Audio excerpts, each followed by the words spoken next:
Well, congratulations. You have found Iconic Sonics. I am your, I guess, iconic host, or maybe non-iconic. I'll be non-iconic host today, Mike Gastineau, and it is great of you to dial us up. We have an iconic guest without question. Needs very little introduction to people who have grabbed this show up in Seattle. He was a broadcast legend up here. He's a broadcast legend in Salt Lake City. And he's David Locke. Locke, it is great to see your face and hear your voice. How are you? I'm good. Thank you very much. It's been obviously a wild last 2 years, and was in the middle of it with the Utah Jazz in Oklahoma City, ironically enough, when the COVID stoppage hit. I did think at the time that I was going to be quarantined for 14 days in Oklahoma City, figuring that all of us were positive, and people were asking what it was like. And I would like, well, it's no different than being in Oklahoma City for a day. All right. So I figured if we're going to do a Sonic show, we should start with an Oklahoma City cheap shot right out of the chute, right? Like, right, yeah. That was the appropriate thing to do. Sorry. Just thought it'd stay on brand. It's so funny because I remember thinking the same thing. None of us knew what was going on. There was a belief, okay, this is going to be a 90-day, it's going to be done, and we're all going to be back to normal. And that was obviously wrong. But I do remember thinking, boy, oh boy, man, of all the places where you might get stuck for 14 days, if you had to be quarantined, of all the places, OKC. But no, I actually think that's the best. Like, could you imagine being quarantined for 14 days in Philadelphia where there's a bunch of things to do and you couldn't, like, quarantined in Oklahoma City for 14 days? So what?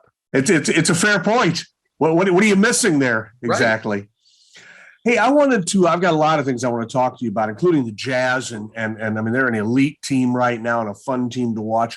But I want to start with something and not go too deep into it, but just for people who don't know or haven't paid attention, you were so far ahead of a lot of us in this business on what media was going to do, what new media was going to look like. None of us were 100% accurate, but you were a lot closer than most as to, hey, there are changes and they're coming. And you knew this in the late 90s. You had a real vision for it. You've since parlayed that vision into a great business and a thing that impacts sports fans daily all over the country. Give people like a 1 minute update on what happened with Locked On Sports as it became a powerhouse in the new media world. I mean, the quick version is honestly, the quick version is having been fired in Seattle when I became the radio voice of the Jazz following an iconic figure in Hot Rod Hundley. I was only the second radio voice in the history of the franchise. That I thought to myself, I've got to do something different. If I do the same thing, Mike, I got no chance, right? Like, Rick Riz is a hell of a broadcaster, but following Ernie Harwell, he had no chance. Right. You have no chance if you do the same thing. So at first, I actually started this whole thing by just doing a live talk kind of this and with fans, which turned out to be podcasting, almost even before podcasting. It's been 12 years now. Right. So that started. Then doing that, I was reminded that if we go back to all the sports talk radio days we're all a part of, as great as Jim Rome, as great as Mike and Mike, as great as Dan Patrick are, the best rated shows were Gas and Graz, were Mitch Levy in the Morning, were Softy Mahler. Those are the best rated shows because local matters. So putting those things together said, wait a sec, podcasting is being done, at least in my mind, with a gap in it. Incorrectly would be the wrong way to say it, but everyone was doing these hour and a half long pieces like once a week on national topics. What do fans want? Fans have commute time hadn't changed. Audio delivery system had changed, but that was it. It was just a new audio delivery system. So 30 minutes every day on your team. If you want the Seahawks, 30 minutes, go to Locked On Seahawks. If you want the Mariners, go to Locked On Mariners. And frankly, it also stems to one of the things you and I could talk about. When we were hosting shows in Seattle, having come from a single market team, and Utah and BYU matter, but in hosting in Utah before I came to Seattle, it wasn't hard to figure out what you were talking about every day. There was always a dominant topic. I thought one of the hardest things to do as a sports talk show host in Seattle was, am I talking Seahawks today? Am I talking Sonics? Am I talking Mariners? Am I talking Huskies? What about the Cougars over there in Eastern Washington who actually did something today that matters? How do I fit this all in? And how do I remember like literally feeling like in a segment, I'd talk like 3 minutes Mariners and quickly tease that I was going to talk Seahawks coming later. And then 3 minutes, and then tease you're going to talk Huskies because you didn't want to lose each of those segments of the audience. Right. So that KJR experience, I think, also led me to say, well, wait a sec. Let's let a listener know exactly what they're going to get. And frankly, talk radio is the last thing in the world that's not on demand. Right. Like there's everything else in the world is on demand, except for if I want to listen to Softy, I have to tune in at a certain time every single day. And so that's antiquated. So we'll see. Now I've got my next task, which is trying to figure out what the modern sports talk radio is. I just remember one time you and I had a discussion. I didn't see this near as clearly as you did. I knew things were coming. But I remember our old friend Dwayne Price was yelling at you about he had to print out a 45-page article or something that you had written, and you were talking about podcasts and how you can expand. And I said, you know what? There's only so much time in the day for people to consume media. And I smiled to myself when I saw your tagline later on about bite-sized podcasts on your favorite team. And I'm like, yep, we've all kind of converged on this. And I congratulate you. You've had great success with it. Thanks. You were right on target with it. And you're right. The idea of hyper-local. Hey, I grew up in Indianapolis. I'm an old Pacers guy. I don't really care about let's go see what the Pacers are up to, see what they're doing. And to be able to grab that stuff is good. It's interesting to me. Our data shows there's not as many crossover listeners as I would have thought. So the Pacers fan is not also listening to the Colts podcast, is not also listening to the Pacers podcast as much as I would have thought. Right. You're actually a Seahawk fan.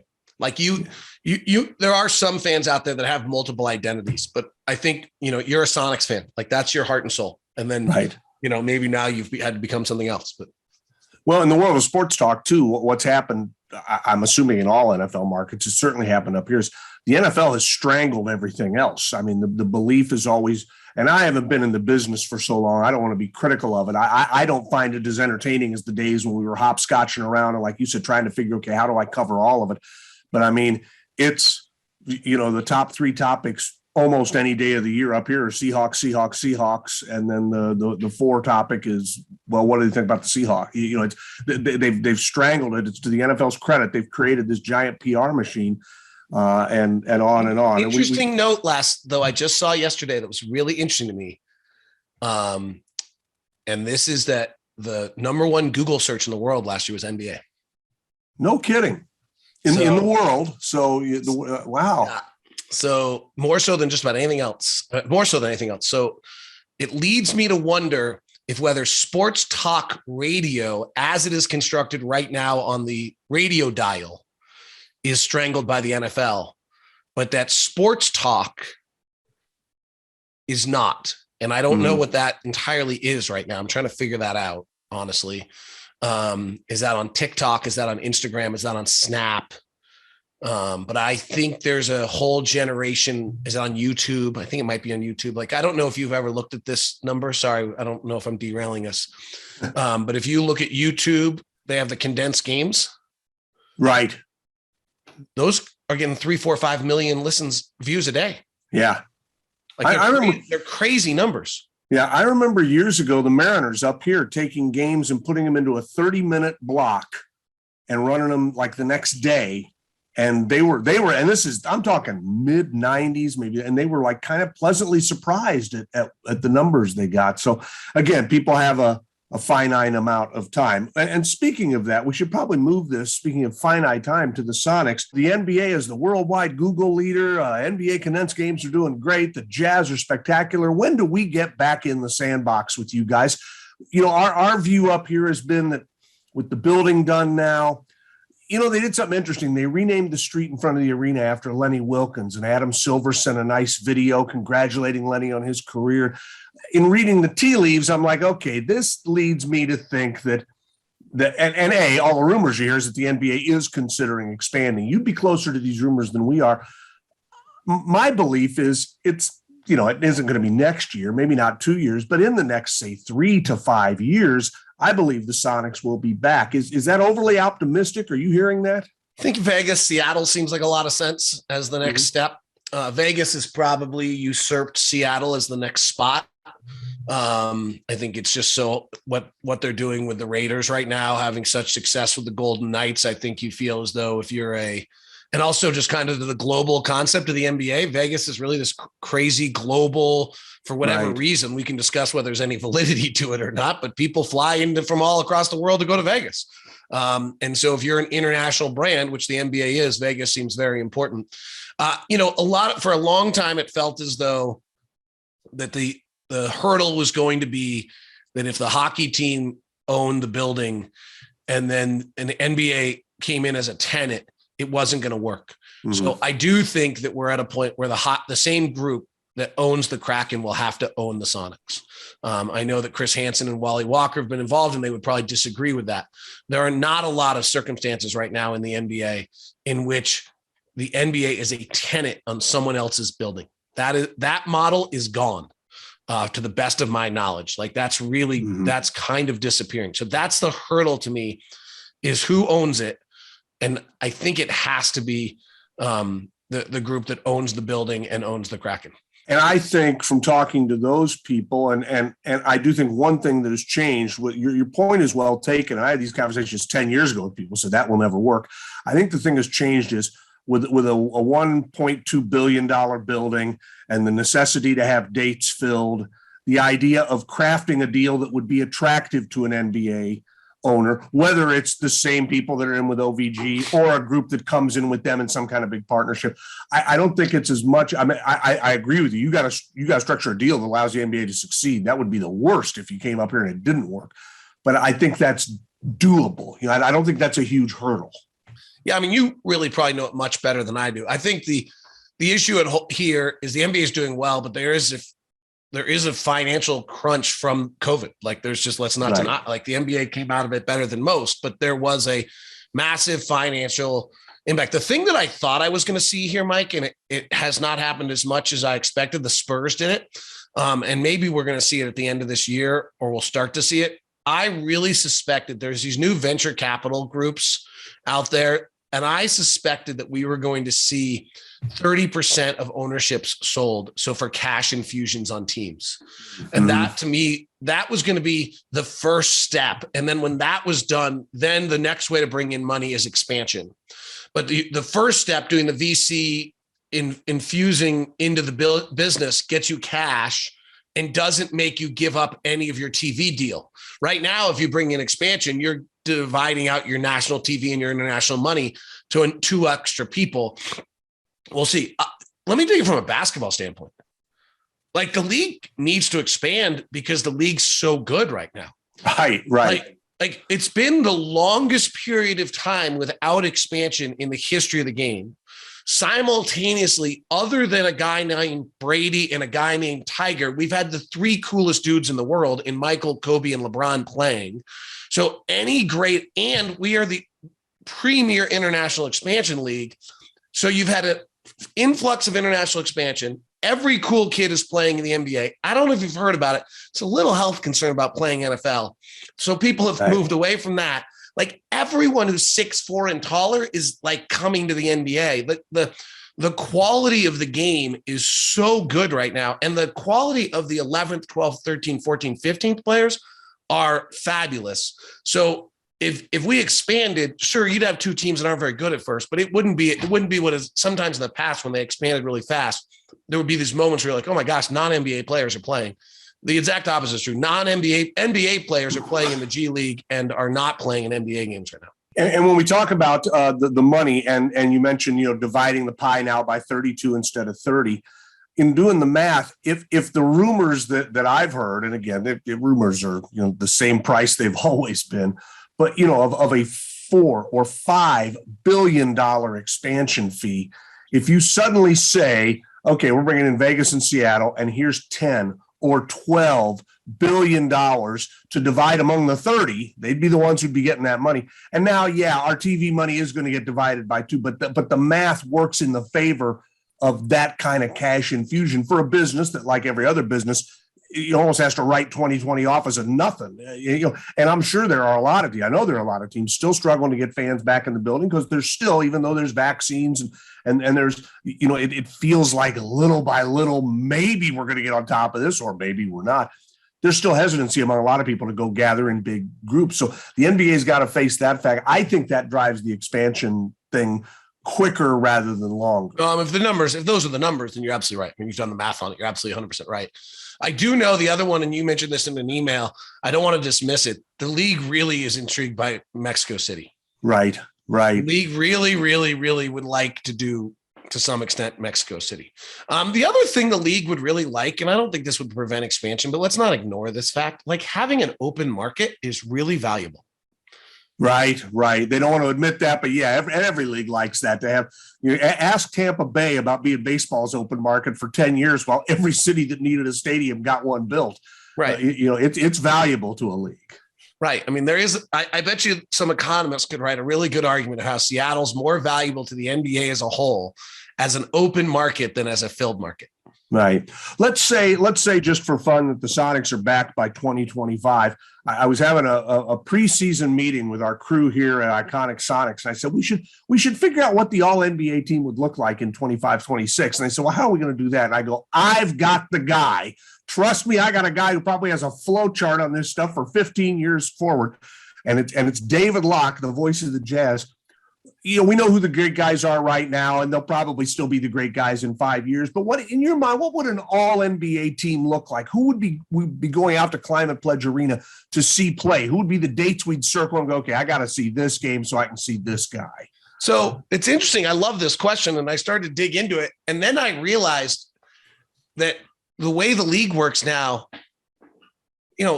these guys stay healthy longer than they've ever stayed before, and they stay better longer.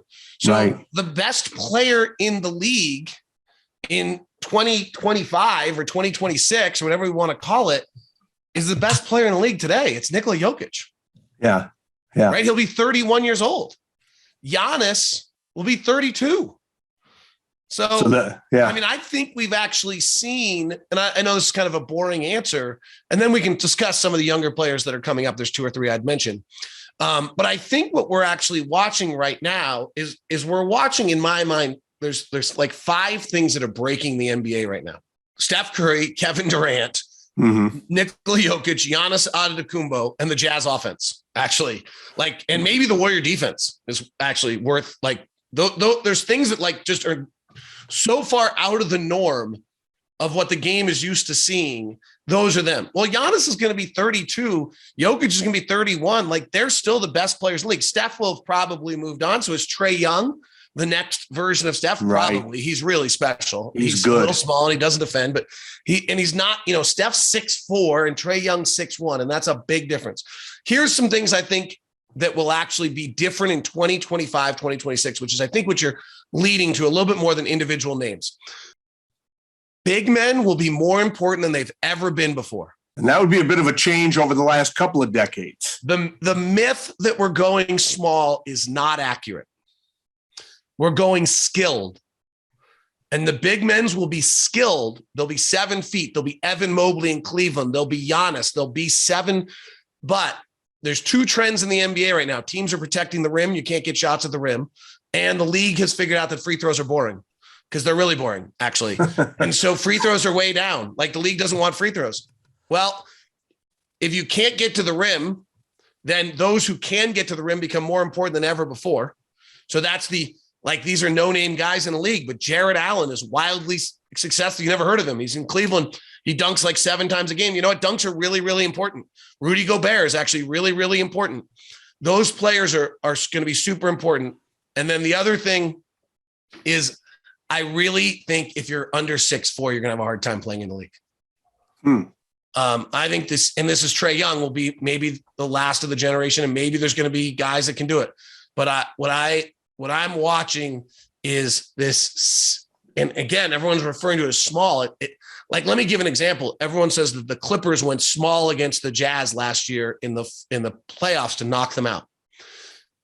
Reggie Jackson, who I think is, I'll have to check exactly what Reggie Jackson is. I don't want to exaggerate it for the sake of my story. I mean, I do, because that's really how we do stories. But I think he's 6'3", 210. Okay. Yeah.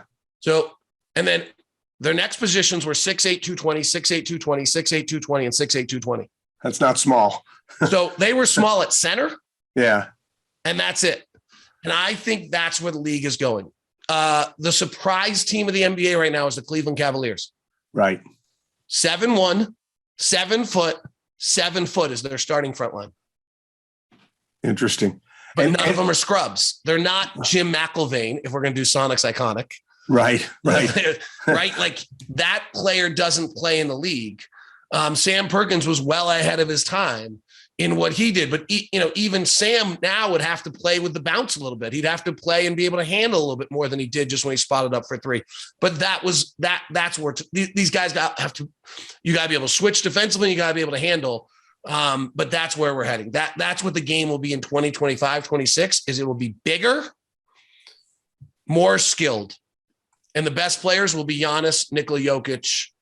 Evan Mobley will be really, really good. Trae Young will be really, really good. Ja Morant will be really, really good. Interesting note on that. Sorry, and then I will be quiet with this answer. No. You're like, really, Locke? But here's what's interesting. We'll see where they are by then. Denver, Milwaukee, Atlanta, Cleveland, and Memphis are the 5 cities in which the best players I just had existed. We'll see see how that changes before it's done. Yeah, I mean, when you think about Phoenix and Milwaukee playing for the title, the Jazz are really all of a sudden, and the league has always been like this. It always tends to move around. It can take its time, and there are dynasties certainly, but it's fun to see some new people involved. Let's go hyper local, David, and let's talk about that ball club you cover. Some thought maybe last year they were going to make the run to the title. They certainly are right in the mix this year. You tell me, is it as simple as Quinn Snyder really took to the NBA and knows what he's doing? Obviously, he's got some talent around. How have the Jazz, because there was that period where they were dominant, and that really can be probably attributed to 3 people, Karl Malone, John Stockton, and Jerry Sloan. They had an incredible amount of stability, and they were good every year forever. And there was a typical kind of fallow period that might have followed. Now, all of a sudden, here are the Jazz again, right atop the Western Conference. Definitely in the mix, I think, when you talk about best teams. How's it happened? What happened, do you think? Largely Quinn Snyder. Yeah. Mercer Island's own. Here's a note for you that I found the other day, thanks to Patrick Beverly, which is a side note of things. But the Jazz have the best record as of us recording this. It could change by the time we air it because it's literally nip and tuck with the Bucks. The Jazz have the best record in the NBA since 2016-17. Isn't that crazy? For 5 years, 4 years. Wow, yeah. Really? I mean, I just don't think you think of that. So there's 2. Rudy Gobert is a massively large part of that. He's a dominant player. Gordon Hayward and Donovan Mitchell swung through, but I think Mercer Island's own Quinn Snyder is a large part of it. I mean, I think he really is a basketball offensive genius. He took a bunch of non-offensive team, which were not made to be good offensively, and made them palatable while making them, he might just be a basket. I think it's unfair to actually just make him an offensive, but he's a basketball genius. I think he really, it's an incredible thing to watch at practice every day, his level of detail, the way his brain works. I mean, this is a guy who got his JD and his MBA while at Duke, while being an assistant coach for Krzyzewski, and then decided to become an NBA head coach. And there's just a level of that, of how the work they put in. They script their first play every night because it's to show, basically to exploit what the other team does. And it's incredible every night to watch exactly what the coach says. Hey guys, you're going to run this here. And then, by the way, you're going to throw a skip pass to Donovan and he'll be wide open on the left wing. It doesn't go in every time but Donovan is wide open on the left wing on that play, or it's a lob to Rudy and Rudy's wide open. The irony is one of the times it didn't work this year is we played Oklahoma City, and Derek Favors, who's longtime Jazz player, was on the other team, and he actually blew up the play. Like, he realized what Quinn was doing, having played for Quinn for 6 years. So I do think Quinn deserves an awful lot of credit here from a Seattle standpoint. I think he's the best coach in the league right now. He's a mastermind of detail. He's a mastermind of communication with players. He's a mastermind of letting players get their best. I think he's learned maybe the weakness of maybe the old school Krzyzewski beat you down type coach that has been so successful, and how it impacted him as a player in maybe not the most positive manner, and done the opposite with players where he empowers them and lets them play with their freedom and their zest.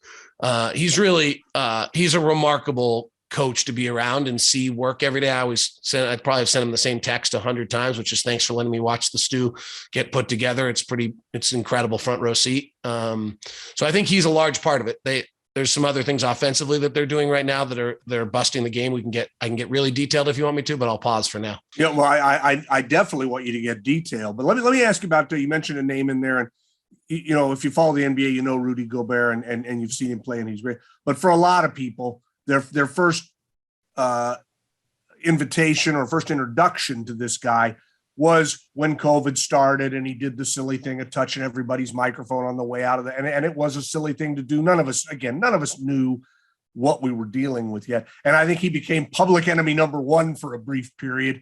What kind of guy is this guy? It seems like he's recovered from that. And he, like any of us, he probably has a little more healthy respect for this, but that was a weird thing, I'm sure, for him to go from being outside NBA circles, a relatively unknown guy, to suddenly on every cable news thing, on every newspaper, here's this guy who's not taking this seriously. Yeah. So, I think on that specific incident was obviously a bad move. It's very Rudy, though. It was a weird day. I was there. And you've done media for so long, Mike, you would understand this a little bit. We're also used to being in that little bubble, right? We're uptight. We got our hands up. On this day, the media was spaced 8 feet, 10 feet away from each other, and 20 feet away. And we all had to put our microphones on the table. And it was this really, really awkward, tension-filled interview. And it was the first one we had done like that. Credit to the Jazz PR staff. They were actually way ahead of the game. And I think really what he was trying to do was lighten the mood, right? Just because it was so awkward. I ironically enough if you see that video, I walk out with him and spend like 10 minutes with him, afterwards. So he's fiercely competitive, as all these guys are. But I mean, his story is really pretty great. He came from France. His dad was Rick Smith's backup at Marist, for an Indiana reference for you. His dad was also, And so, and then his dad goes back to France and has a military commitment. In that era, once you've done that, you're kind of out of the realm of the NBA. He was in the movie, I think, Coming to America, as a basketball extra in that. Really? So just kind of a fun backstory. But there's the moment to me when I think about Rudy is him dragging his luggage up the then Staples Center, not cryptocurrency land, Staples Center back driveway with Ian Clark to grab a cab to go to the La Quinta Inn, which I think is true, but let's go with it. Sounds good. Outside the airport because he's just been sent to the G League. And he's taken that from, I think he'll go down as he will go down as one of the 5 greatest, if not, he may go down as the greatest defensive player in the history of the league, depending how many more defensive play. I mean, he's on the edge. If he gets his 4th one, he's the only one with 4. And he's the greatest defensive player in the world right now by a long shot. There's actually no one that's close. What makes him great at that? Why multiple actions. It's a really interesting concept. Multiple actions. So he can jab out like pick and roll, ball handlers coming in, right? So he's jabbing out at the ball handler on the pick and roll that's coming at you, and he's still staying connected to the big, and then he can get back to the big, and then he can flip around and grab the rebound, or he can jump to block the shot and flip around and get the rebound. If you watch most bigs, they can't do multiple actions. Right. The other thing is he's just so long. He's 9'7" standing reach and a 7'9" wingspan, and he's actually pretty agile. So he's actually become a very, very good wing defender. And so when people used to isolate him, there's a legendary clip of Steph Curry spinning him around and then hitting a 3 over him. He's now gotten better at that. He's just committed to getting better. Now he's trying to get better offensively, and sometimes it's a pretty rough road.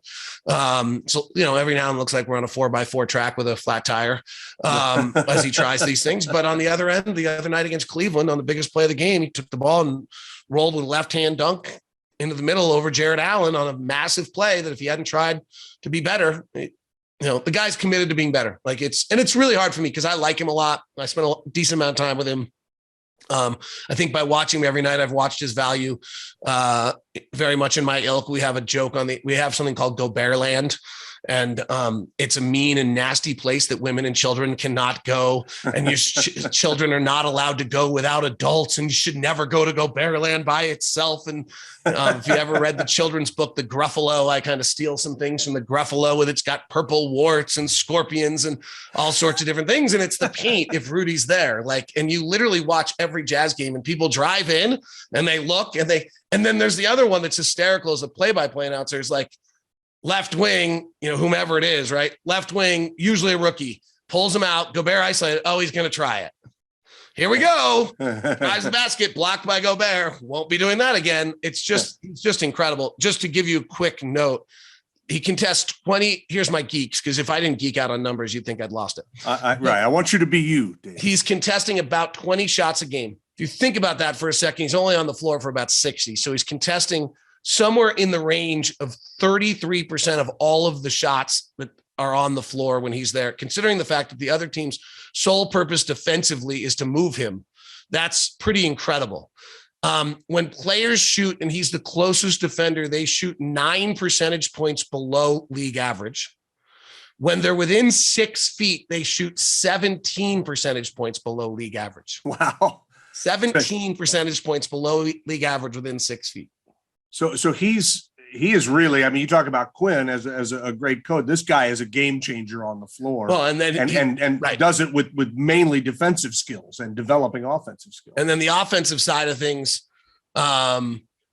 is he's this incredible pick setter, which is largely has been taught by Quinn. Quinn wrote, when I was researching Quinn before we hired him, he'd written this 14-page dissertation on pick and roll angles and basketball. And that's really what we are. We run 95 picks a game, which is a lot. And then Rudy rolling to the rim, you have to, this is getting geeky, but this is where the Jazz are breaking the game. Mike Conley, Donovan Mitchell's your point guard. Let's go with Gary. Let's go Sonics, right? Let's pretend. Mm-hmm. So you have Gary Payton as your point guard. And if you had Rudy, this is really where George was ahead of the game. And you have Rudy Gobert as your center instead of, we'll just mention, how many times can we mention Jim McElvain in the show? He's getting a lot of love here. Should we go with who was Steve Schiller? What was his name? Scheffler. Irvin Johnson. I mean, there was. Okay. So you have Gobert as your center. Gosh, we just won titles, by the way, here. There'd be a team in Seattle. Here's if you'd like to know Rudy Gobert's impact, there'd be a team in Seattle and there'd be banners hanging.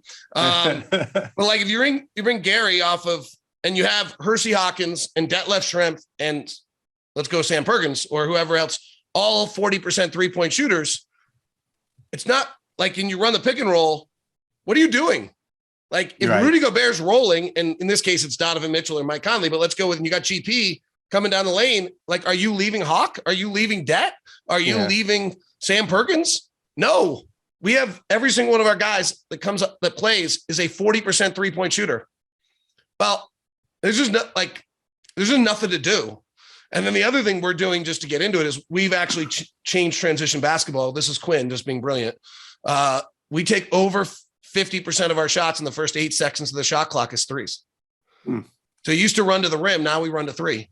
Right. You get an open catch and shoot three early at 40%. It's pretty good math. And the idea of starting at the 3-point line, I don't know if it was George who first started doing it, but it was a 90s Sonics thing. They, as you say, they put a lot of guys out on the perimeter and they would work that way. And so they were, you mentioned earlier, maybe a little ahead of their time and how they looked at that. Let me ask you about George. He's crested 70, which is hard to believe. He hasn't changed a whole lot, which is not hard to believe. He's on a list of dozens and dozens of Seattle people who want more than anything to get the NBA back up here. However, any of us can contribute to get the league back into this city and to get the Sonics thing going again. George has got tremendous career statistics. The only but is he didn't win a championship. Should he be in the Hall of Fame? Is he a guy who should be in the Basketball Hall of Fame? He's always in that discussion every year. Well, he's one of 9 coaches that's won 1,000 games, right? Right. So, I would kind of think that ends the conversation. I don't understand the Basketball Hall of Fame. Right. Might be my first thing. Sometimes I feel like it's just a tribute to college coaches and college, and I'm just kind of done with college coaches. I feel like, never mind, that's a side story, but, so I don't know what the story is incredible, right? He was the head coach, if I remember, of the Montana Golden Super Nuggets or something like that. Something like that. Yeah. Right. And there was just these teams that, so if nothing else, he should probably be in the Basketball Hall of Fame for all the things the Basketball Hall of Fame doesn't recognize. One is change the path by which coaches became coaches, right? It used to be you were just an assistant. His legacy, if I understand it correctly, of what he did in AAU basketball in Seattle that created from Jamal Crawford to Brandon Roy to Nate Robinson. And I don't want to discredit, I know there are 2 groups and, you get the Nike and the Adidas people against each other and they get very upset, but they're, Friends of Hoop, it was a legendary, created what was this in. So for all of the things other than the 1,000 wins, cancer survivor, probably deserves it as well. So it seems to me that would make sense. Yeah. And it's interesting. You mentioned the contributions to basketball in the community. I'll be honest, I didn't see that. I mean, I did, but I didn't appreciate it as it was happening. I didn't appreciate the level of involvement.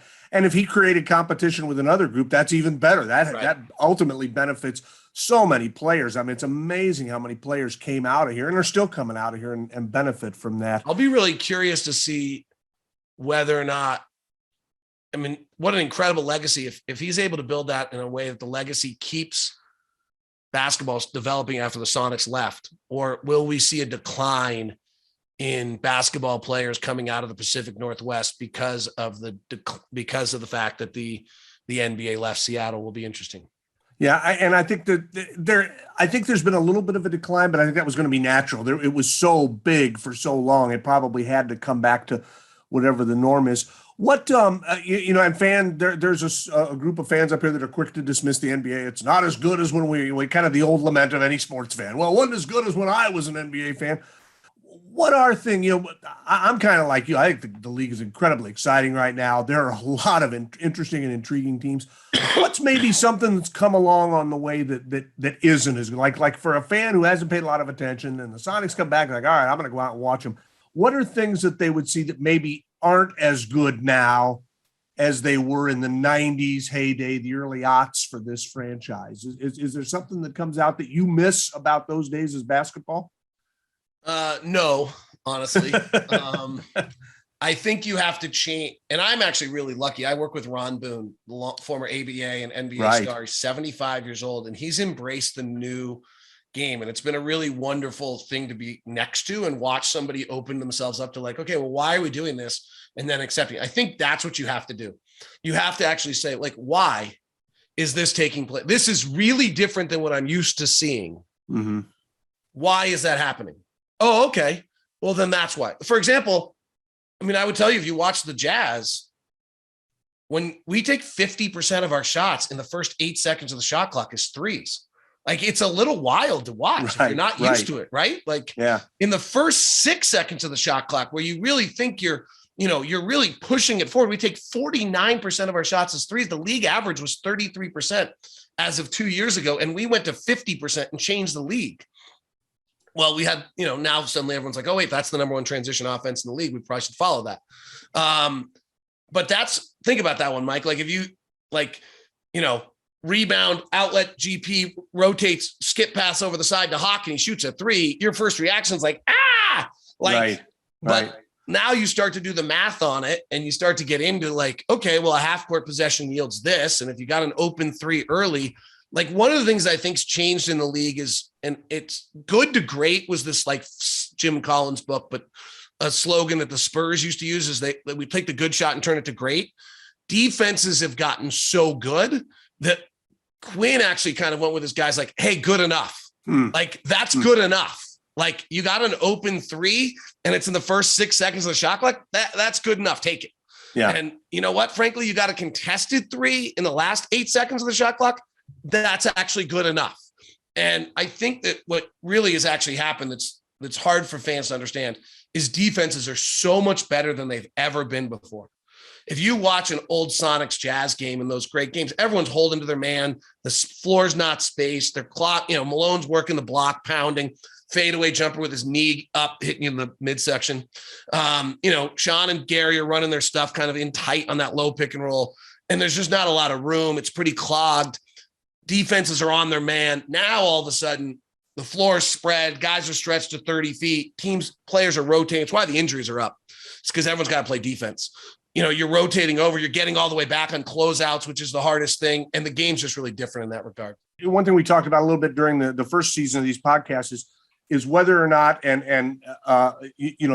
should they get more loose in how they call hand checks and physical play. I hear people say, and again, anecdotally is all, and you'll have all the analytics right off the top of your head, but that it doesn't feel quite as physical as it once was. And that, it would be nice to see a little bit of a return to allowing a guy to bump a guy occasionally, knock him off his spot, that might help. And what you're telling me is the defense actually is really fun to watch right now, but there are people that say, I miss seeing the contact out there. So why? It may be because it's what they're familiar with. It's what they know. Right. I hear that all the time, and I'm curious. So, I mean, let's go back to 2005, 6. Like that's 15 years ago. Mm-hmm. The offensive rating in the league was a 106, I think it was. We now go to 2021. The offensive rating in the league is like a 110. So the offense is way better.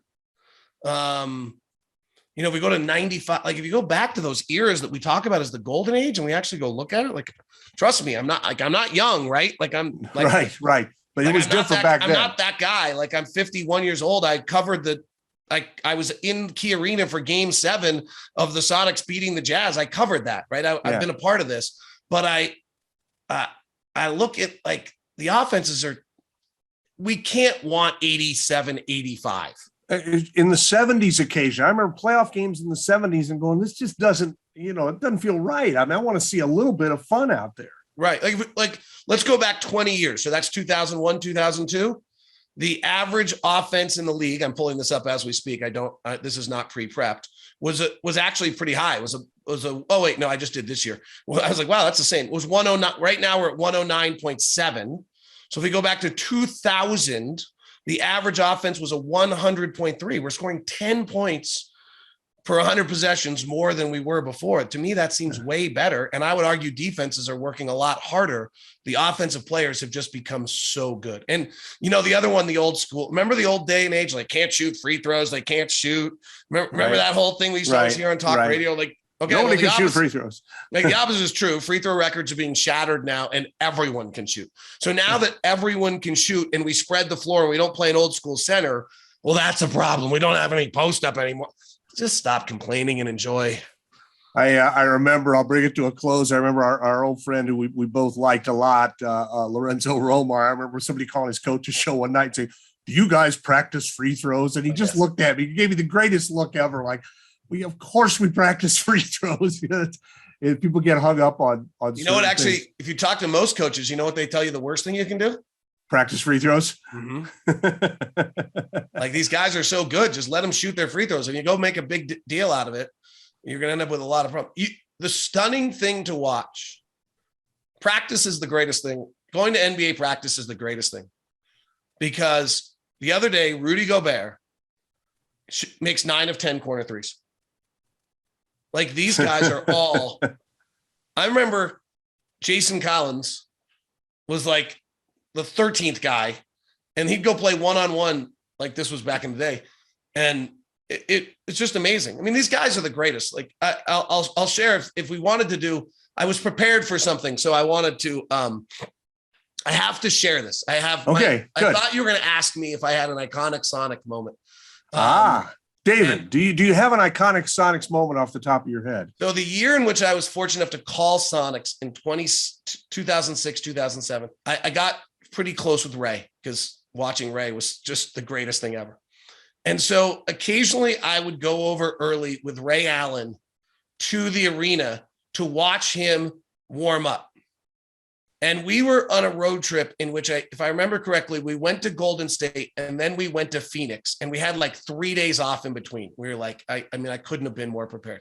So I went with Ray over early to the arena and Ray was doing his now kind of well-known warm up, right? 3-4 hours before the game.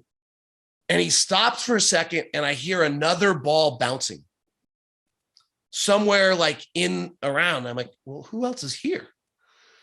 So I leave we're inside I don't know what it was. Now it's Talking Stick or Power Pledge. I don't know what it is now. Now it's something else.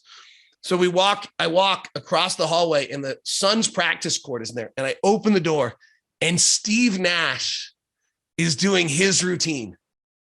So it's 3:30 in the afternoon on maybe 4 on a 7:00 game. And the two greatest shooters in the world are in the building practicing 3 hours before tip-off by themselves in their own warm-up. Like, it was just this moment of like, do you wonder why these guys are the greatest that ever existed? This is the reason why. Yeah. And I to me, that's still one of I would tell you my children have probably heard that story more than they would like because it's like, if you want to be great, this is what it takes. They're too old for bedtime stories now, but back in the day, they were right there. Yeah, I bet they were like, Daddy, can you please tell us a different bedtime story than Ray? I have a story that's not Ray Allen and Steve Nash. David, I love you, man. It's great to see you, and I'm so happy for the fun you're having with Utah, but also for the vision you have with this podcasting. It's really cool. I like to see people who I know have great success, and you've had that.